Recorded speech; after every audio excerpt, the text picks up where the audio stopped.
تصدر الإعلامي الدكتور عمرو الليثي مؤشرات البحث وترند موقع جوجل وأيضا الفيسبوك.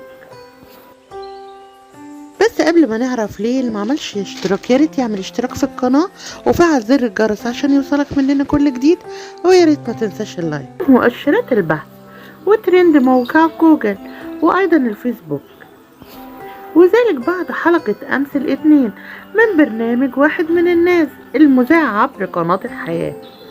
كان الليثي قد استضاف المخرج الكبير نبيل عبد النعيم مخرج البرنامج الشهير الست دي أمي.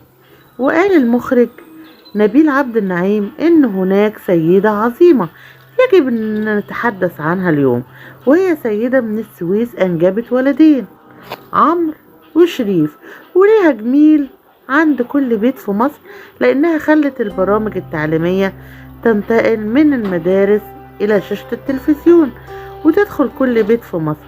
الست العظيمة دي اسمها ليلى الديدي، واللي هيتكلم عنها النهاردة ابنها البكري عمرو الليثي.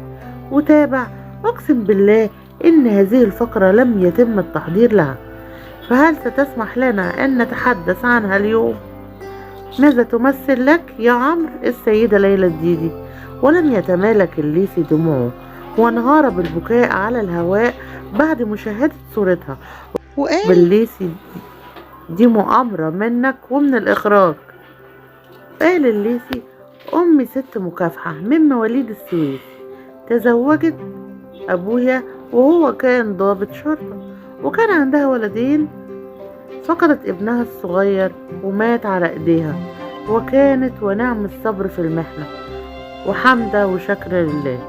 غرست أمي هذه الصفات فيا، وكانت سند لأبويا في آلامه قبل أفراحه، وبعد وفاة أبي أصبحت هي الأب والأم بالنسبة ليا، وهي